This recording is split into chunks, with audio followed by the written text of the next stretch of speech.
Yeah, I mean, you got to get the cars spread out a little bit more. I think that so it makes you have to, because right now I think you can be 30th and only be a second behind the leader, and just sit in this big old pack and save fuel. So, and then those cars would jump ahead. Where in the olden days the cars were spread out more. Handling was a factor, and it was not as easy to, it's much harder now to navigate from the front to the back by driving up there. So everyone's trying to do it through strategy because track position is so important. Is it a problem for the sports, or it's just the next level of racing? I mean, look, that helped you in the duel gain a bunch of positions, so you guys are smart enough to make it work. So is it a problem, or just? Well, it's a problem because now everyone's going to do it right. I mean, it works when a couple guys do it and it doesn't affect the racing, because but once the field starts slowing down 5 seconds, obviously I think no fans want to see that, and certainly we want to be racing for them for all 200 laps. I think that's the goal, really, is we need to be racing around that track at 100%. Handling should matter, all those things should matter, but we've just we've crept the speeds of the cars down so much that, and gotten so much drag in them that this fuel's an important factor, more important than ever. But how is that any different? You've been in this sport long enough. I mean, I can remember 3 times you guys would all get single file at Talladega and run the top line, or run all single file. I mean, we did that though. We did that because we didn't want to crash. We were just biding our time. You were able to make up positions naturally because your car would handle really well.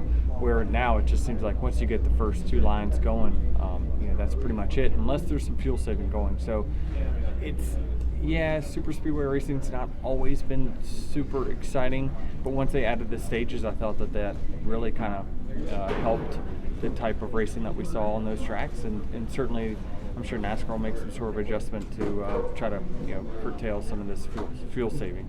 Will be more important, any more importance to what you learn here because you come back here in the playoffs compared to last year when you're coming back here in the middle of the summer? I'm not really sure. I mean, I see this as like a Daytona Talladega where I haven't really had handling issues at this racetrack. So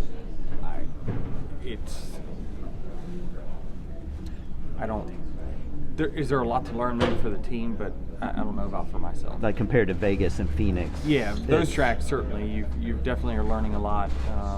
Building setups, handling is what matters, and until we don't get to the 3rd race of the season before handling really is a big issue.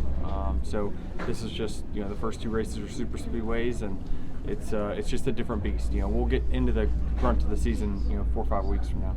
And is the conversation within your team how do you manage Daytona in Atlanta, because it's super speedway and you don't want to necessarily, you could be down serious car count and then you're going down to the West Coast. So I was curious if there's any conversations about how you kind of work through that.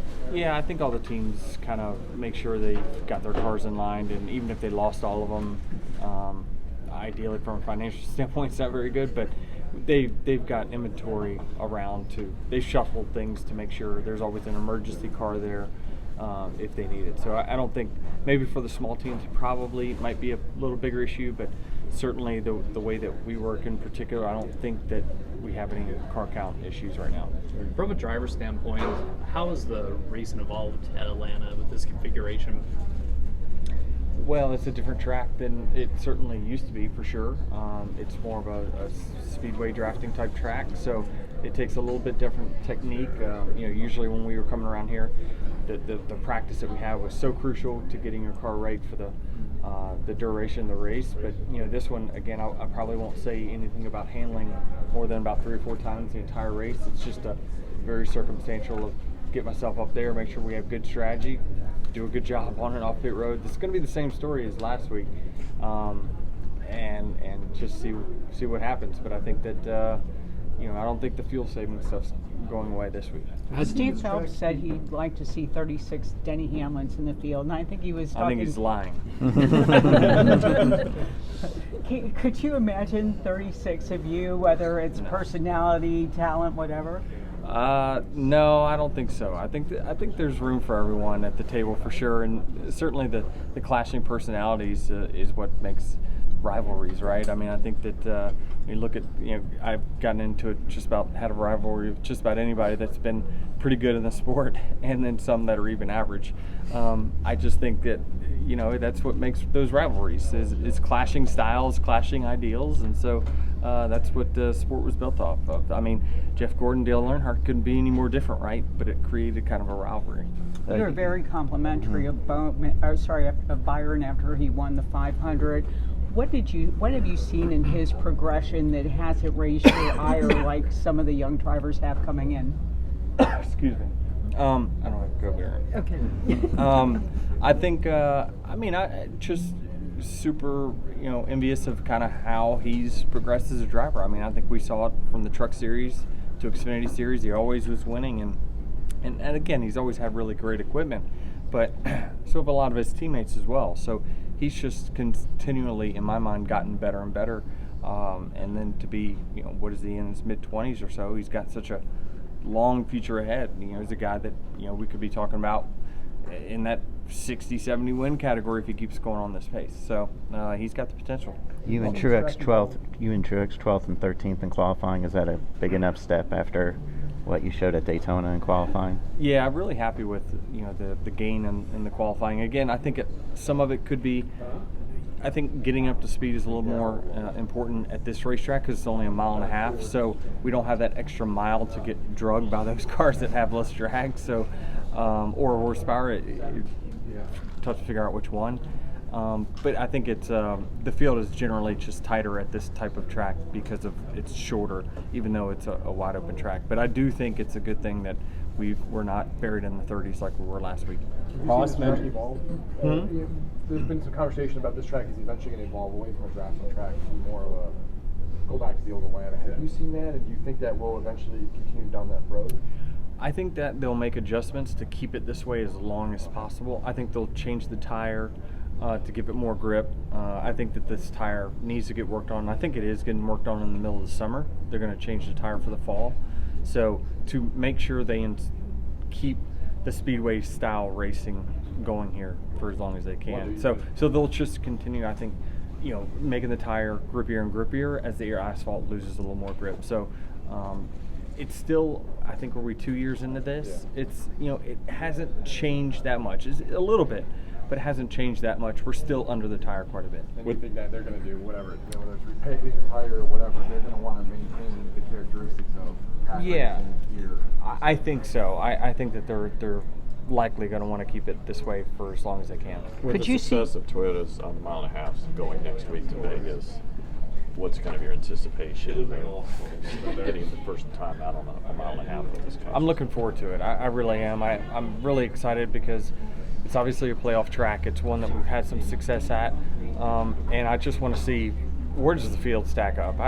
We can try to create narratives as much as we want over these two super speedways, but nobody knows until we get to Vegas and then the following track after that in Phoenix. So after that, we're going to know really who are the contenders and the pretenders. Could you see NASCAR going to a fourth stage at Daytona and Talladega to kind of break up the...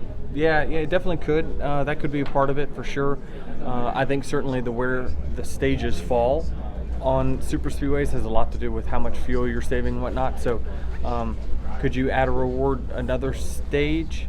Yeah, I mean that's more points for that track. You already get some in the duels as well, so it certainly would by far be the most important track when it comes to points. So, but it would curtail some of the the crappy kind of fuel saving racing that we saw. I definitely echo what the other drivers say that nobody wants that. I don't think the fans want that or anyone else. So they'll do something to fix it. But then you have that race more valuable than any other race, and and I know some guys don't like to use the word luck, but you get caught up in stuff that's not your fault. So now if you get caught up in the first stage of a 4-stage race, now you've lost all those points. So I mean I don't think there's any secret. Super speedway racing is more luck now than it has ever been in history. That's just a fact. So does that make sense to make it? No, it doesn't. But if it curtails and puts on a better show to not have fuel saving type racing, then maybe it's worth it. Ross mentioned that the grip here has gone down with each trip we've had here, each race. How much of a wild card factor is grip? It is a factor, but the teams keep doing things to add grip to the car, and then, like I said, they'll do some things with the tire to increase the grip as well as time's gone on. So I haven't personally noticed a big change over time with the track as much as maybe others. You've got a space. The last question. You've got a space at home that you left for the championship trophy. Should you ever win one? If not, what's going to go in that space? Or will you just leave it empty to kind of remind you? I haven't really thought about it, honestly. I think that when I'm in kind of my final year, maybe I'll think about it, but I anticipate filling it. Well, I mean, I'm probably more of a purist, so I'd love to see it back to a normal 1.5 miles, but honestly, it's you could argue that the old 1.5 miles. Now again, it was really stretched out because of how worn it was. I think there's a good answer somewhere in between, but I'd be fine with whatever they decided.